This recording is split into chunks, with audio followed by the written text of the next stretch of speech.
A doua zi de plimbare în Belgrad.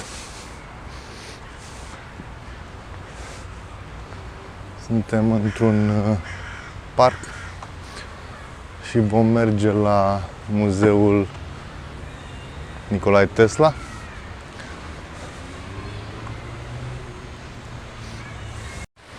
După ce ieri am vizitat grădina botanică din Belgrad, cetatea Belgrad, muzeul militar ce se află în cetate, principala stradă Kneaz Mihailova și Piața Republicii. Astăzi, așa cum spuneam, ne vom îndrepta și vom vizita în prima oară muzeul Nicolae Tesla.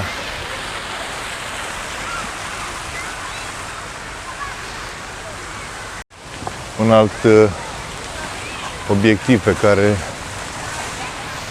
îl vom vizita este Catedrala Sfântul Sava, care este un obiectiv principal aici în Belgrad. Am observat că în Belgrad sunt turiști de toate națiile în fața muzeului dedicat omului de știință Nicolae Tesla, care este de origine sârbă, dar este născut în Croația.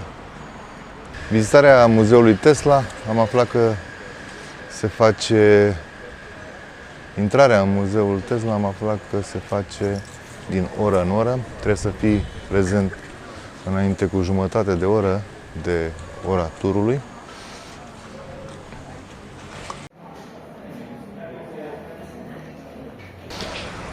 Am vizitat muzeul Nicolae Tesla. Din păcate, au un sistem foarte greoi de a vizita muzeul. Muzeul se vizitează din oră în oră.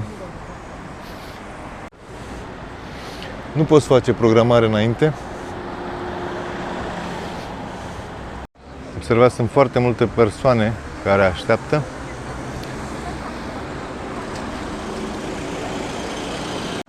Prețul de intrare este 800 de dinari sârbești, nu se acceptă card de credit, nu se acceptă euro, decât strict moneda lor pentru a vizita acest muzeu.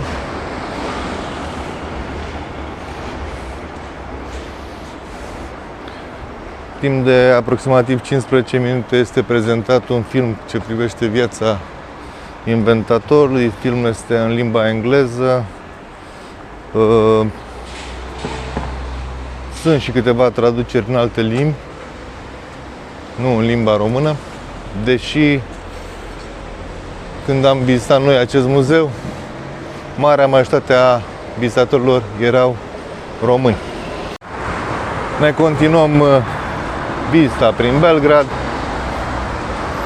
urmând să mergem la Catedrala Sfântul Sava. Revin la muzeul Tesla și precizez că acesta are 3 încăperi.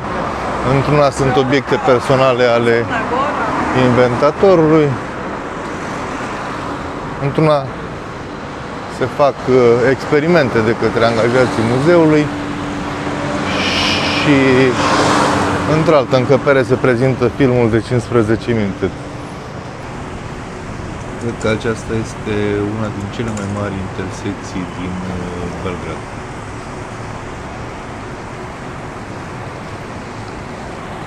Catedrala a fost înălțată în cinstea Sfântului Sava, așa cum poartă și numele,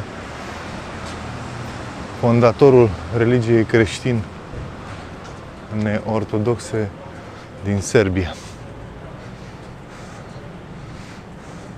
Catedrala Sfântul Sava din Belgrad a fost construită în perioada 1939-2004. Este una din cele mai impunătoare catedrale, depășind-o chiar și pe Hagia Sofia din Istanbul, din Constantinopol, și Biserica lui Hristos din Moscova. Suprafața catedralei este de 3500 de metri pătrați. Catedrala are o capacitate de 10.000 de persoane.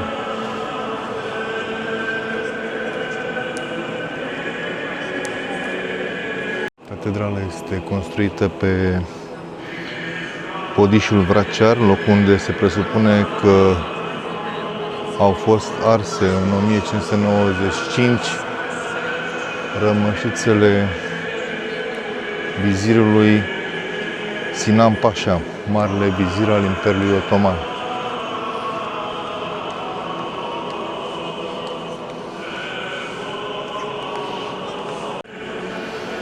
Cred că noi nu am intrat pe intrarea principală aceea. Aceasta este intrarea principală în catedrală.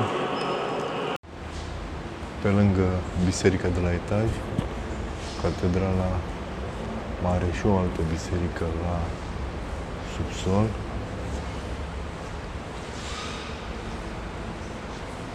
Care și aceasta este destul de mare și foarte frumoasă, pot spune. Este foarte cald, iar este caniculă. Rețelul acela are o metodă inedită de a se recori.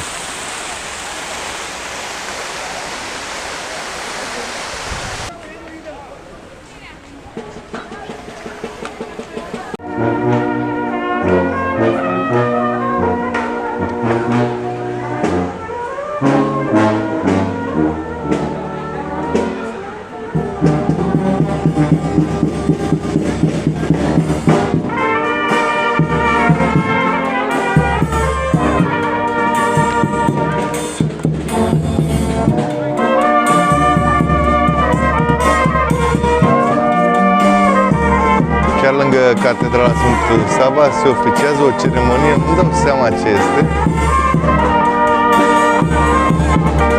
dar înainte au cântat mult mai tare, dar văd că este și un agent de pază care și-a făcut simțită prezență. Statuia țarului Nicolae al II-lea a Rusiei.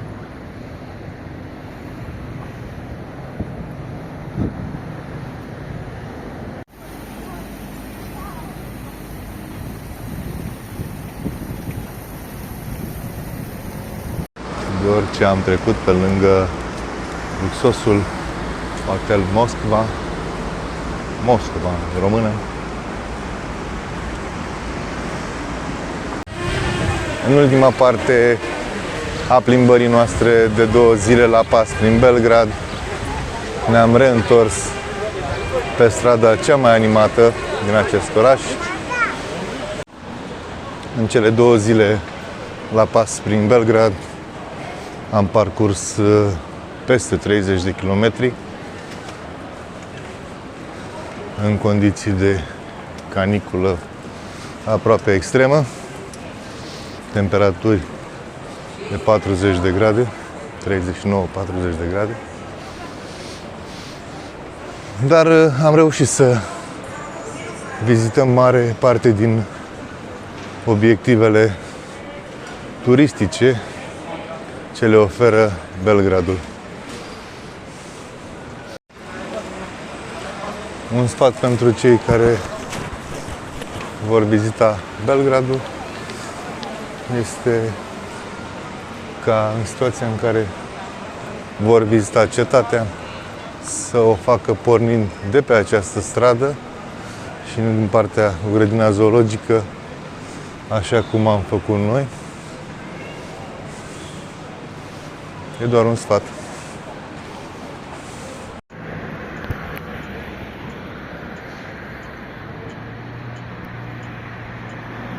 Și în Belgrad sunt ștergători de parbrize. Plimbarea de 2 zile pe jos prin Belgrad a luat sfârșit, ne îndreptăm spre locul de cazare și mâine vom pleca spre România.